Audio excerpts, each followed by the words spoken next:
Iya, Nitya dan juga saudara, kalau bicara mengenai suasana di sini tentu deg-degan sekali, karena kalau misalnya melihat daripada perjalanan survei yang dilakukan oleh sejumlah lembaga pas momen kampanye begitu ya, untuk pasangan calon nomor urut 2 Dharma Pongrekun Kunwardana itu bisa dikatakan yang menjadi juru kunci hasil survei, karena tidak memungkiri bahwa angkanya berada di rentang 3 sampai 6%-an begitu ya. Tapi kalau misalnya kami melihat daripada hasil survei yang terbaru yang baru saja dirilis oleh hasil hitung cepat harian Litbang Kompas begitu ya, memang itu angkanya memang ada di 10,47%.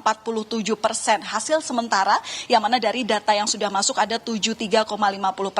Pemantauan dari tadi sudah saya pantau juga, Nitya dan juga saudara, pasangan calon Dharma Kun beserta dengan tim sesnya ini terus memantau dari ruang rapat internal yang mana memang mengakui bahwa pihaknya ini terus melakukan pemantauan, termasuk juga bagaimana hasil yang terus diikuti oleh para saksi yang ada yang disebar oleh tim ses Dharma Pongrekun Kunwardana di masing-masing TPS yang ada di Jakarta. Nah, untuk mengetahui seperti apa respon daripada hasil hitung cepat sementara ini dari Litbang Kompas, saya sudah bersama dengan pasangan calon nomor urut 2 di Pilkada Jakarta, ada Pak Dharma dan juga Pak Kun. Selamat sore Bapak. Sore Mbak. Apapun angka saat ini itu masih sementara karena lagi-lagi kita menunggu hasil dari real time yang nanti akan dirilis oleh KPU DKI Jakarta berdasarkan hitungan berjenjang. Tapi apa yang bisa Bapak respon daripada hasil hitung cepat saat ini? Penambahan persentase yang ada bagi kami berdua ini adalah suatu kemenangan yang menunjukkan bahwa masyarakat semakin banyak yang cerdas. Namun perlu kita ketahui bahwa kenapa selama ini kami ditaruh di posisi 3% sampai 5% kurang lebih, itu adalah ada kaitannya dengan penggiringan opini yang dibangun supaya ketika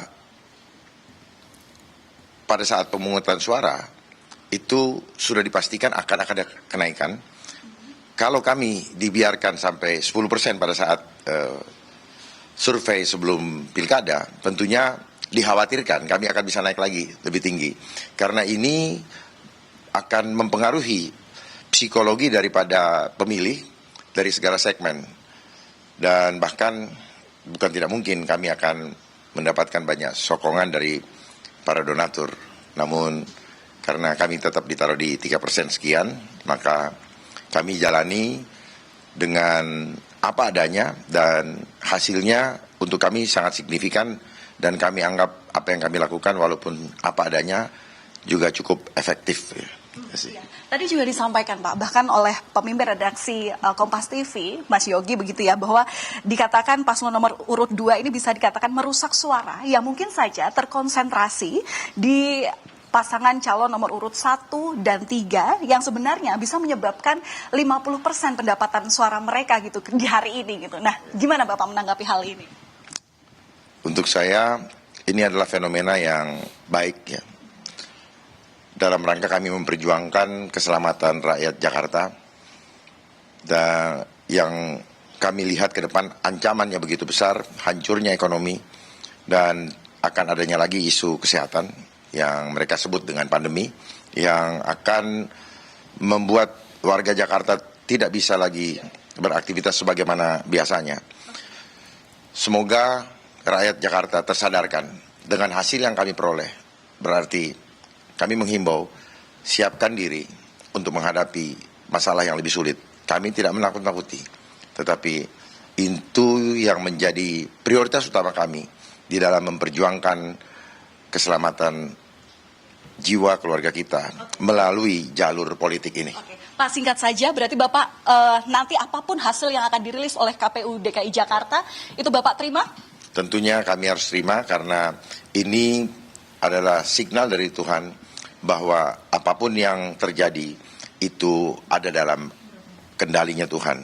Artinya kami sebagai paslon, sebagai manusia biasa, kami harus tetap tegar menghadapinya dan kami sudah tahu harus bersiap menghadapi segala risiko dan konsekuensi ke depan yang mungkin selama ini tidak disadari oleh masyarakat. Baik. Baik, terima kasih Pak Dharma dan juga Pak Kun atas insight-nya. Jadi sekali lagi memang ini masih hasil hitung cepat sementara yang mana nanti dipastikan bahwa hitung berdasarkan real time ataupun hasil dari pemilu atau pilkada Jakarta 2024 nanti sistem penghitungan suaranya masih akan berlangsung hingga 16 Desember 2024. Sekali lagi tentu untuk hasil pastinya ini masih menunggu dari putusan real count yang akan disampaikan oleh KPU Jakarta. Nitya, kembali ke Anda. Baik, terima kasih Valentina Sitorus langsung dari posko pemenangan pasangan calon nomor urut 2 Pilkada Jakarta 2024 Dharma Kun.